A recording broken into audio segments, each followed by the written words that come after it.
A Giselda faz uma pergunta para a gente. Gostaria que a gente comentasse um pouquinho a visão esotérica da AIDS. Giselda Laguna.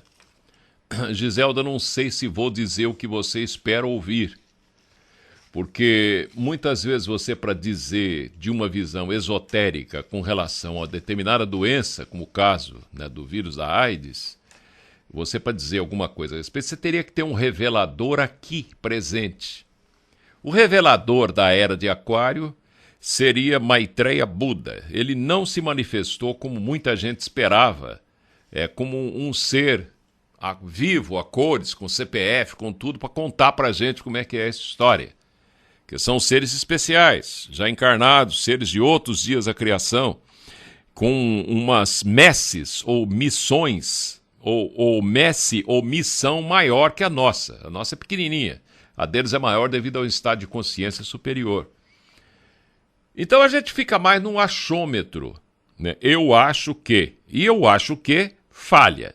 A humanidade, porque acha, ela vai deturpando religiões, deturpando filosofias, e verdades vão desaparecendo. Daí, inclusive, o uso da simbologia, né, para segurar certas verdades, que a simbologia é mais difícil deturpar. Um sinal esotérico, né, ele perpetua-se através dos tempos e não dá para você quebrar aquilo, a não ser que você mude o sinal, né? Círculo, como é que você vai mudar um círculo com um ponto no centro? O círculo com um ponto no centro é o símbolo do pai, ou o germe no ovo. Mas que você, passando para a ciência tradicional, ortodoxa, nossa, o que que dá? Dá a luzinha, ou aquele pontinho de luz, que gera o Big Bang dos cientistas. Ou forma o universo, eu já digo universos, né?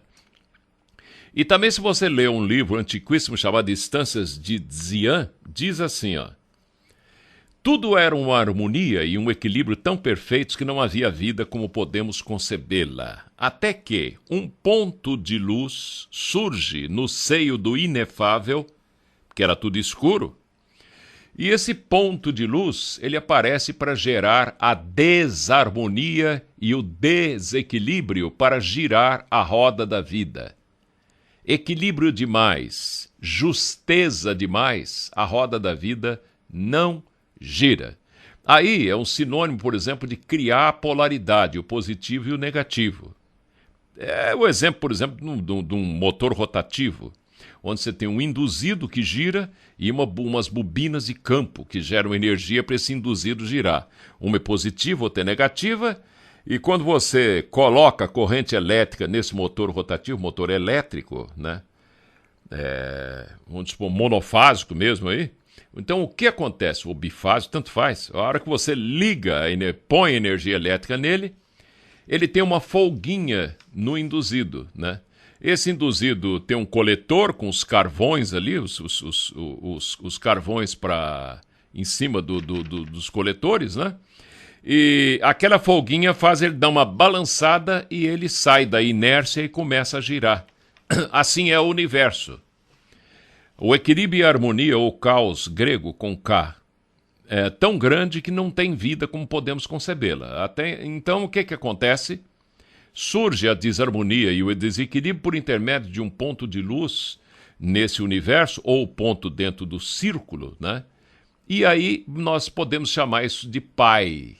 Começam as três pessoas da Santíssima Trindade: Pai, Filho e Espírito Santo, dos católicos, ou Brahma, Vishnu e Shiva, dos brahmanes, ou Shekinah, Binah e Keter, dos judeus, Osíris, Ísis e Horus, dos hebreus. Tanto faz, é tudo a mesma coisa em todas as religiões do mundo, em todas as cosmogêneses ensinadas nos povos antigos, todos. Babilônia, Mesopotâmia, Pérsia, tudo a mesma coisa.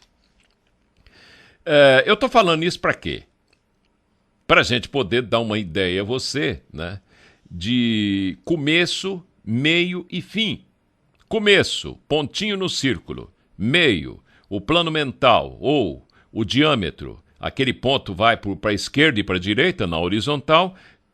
fazendo aparecer o menos infinito de um lado, o mais infinito do outro, na horizontal, ou dando então aquilo que nós chamamos de polaridade, positivo e negativo. Pronto, surgiu a árvore dos frutos do bem e do mal. Nós só conseguimos raciocinar com o bem e o mal. Se você raciocinar em cima disso, você vai perceber que o mal é tão bom quanto o bem. Por quê? Porque você precisa urgentemente do bem, do mal, para você compreender o bem. Não dá para você viver no bem o tempo inteiro. O bem o tempo inteiro seria aquilo que é aquele pontinho dentro do círculo, onde ainda não há polaridade. Então convenciona-se dizer, na simbologia, que aquele que é o primeiro, que é o Pai, que é o Deus único de todas as religiões, de todo o mundo, de todos os universos, ele não tem gunas ou qualidades. Ele não é nem bom, nem mal, nem alto, nem baixo, nem bonito, nem feio, não tem corpo como a gente imagina, não tem coisa nenhuma, é só uma mente criadora. Não é mente criadora, não é nem mente criadora, é uma intuição criadora. Mente criadora é o segundo turno, quando ele se polariza em positivo e negativo, quando surge o espírito e a matéria, a divisão. Entendeu como é que é? E num terceiro momento existe aquele que vai realizar, que é o filho. Então, nós temos alfa e ômega no segundo momento, né, que é o diâmetro, ou uma linha dentro do círculo, dividindo o círculo em duas partes. E num terceiro momento, nós temos o círculo dividido em quatro partes, porque a mesma linha corre para cima e para baixo. Então, você tem mais infinito para cima, menos infinito para baixo, mais infinito para a direita, menos infinito para a esquerda. O que é isso? As ordenadas de René Descartes, o pensador, filósofo, matemático francês do século XVII. E nós usamos isso aí para fazer gráficos. A matemática vem toda de cima também, né? Então você tem alfa e ômega, zênite e nadir, ou um quadrante cósmico. Esse quadrante cósmico reflete no homem, né? O homem, então, é o quê? O homem, você vai dividindo essas pessoas da Santíssima Trindade, essas três sefirotes do plano arquetipal. Depois você tem 7 sefirotes, ou Elohims, ou os anjos da presença, ou os grandes Mahashoans, que são 7 só. E no catolicismo você tem Cassiel, Anael, Saquiel, Rafael, Samael, Gabriel e Micael, são 7, né? Cada um deles é responsável por um dia da criação ou um dos 7 arquitetos do universo. São 7 no total. Ou Gadus, não é um Gadu só, são 7. Um Gadu só porque ele fica uma eternidade comandando aquilo. Ele é um Noé daquele momento, ou um Melquisedeque daquele momento cósmico. Percebe? Ora, como é que isso aí reflete em AIDS, etc? Se você começa a pensar na necessidade de termos o bem e o mal, na imprescindibilidade de ter, mais que necessidade, né, de você ter a saúde e a doença, porque se você não tivesse doença, a gente não morreria, não morrendo, como é que vamos gerar emprego, né? Você tem que ter a morte e a vida, você tem que ter tudo como está aí, nós é que não entendemos e não aceitamos, né? Então, eu prefiro falar de AIDS, não falar da visão esotérica de AIDS pelo ar, né?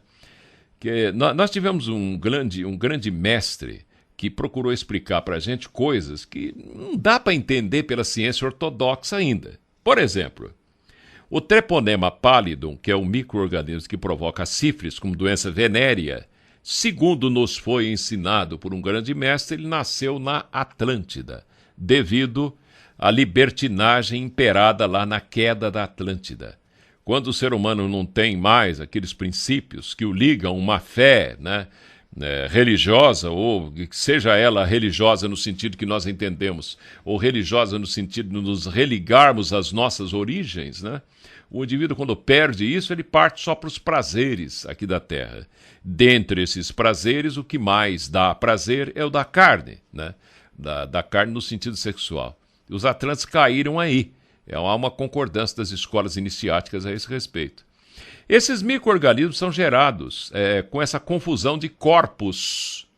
Por exemplo, uma mulher que mantém relações sexuais com um monte de homem, um homem que mantém relações sexuais com muitas mulheres. Como é que você vai explicar o surgimento, por exemplo, da blenorragia? De onde surge o gonococo? Já perguntou para um médico, um microbiologista? Ele vai dizer para você, eu não sei, sei lá, veio, apareceu aí em determinado momento, né? Eu estou dizendo para você de onde vem. De onde vem a sífilis, que é uma doença venérea terrível, né? Você tem cancro duro e cancro mole. Ora, vem dessa troca energética.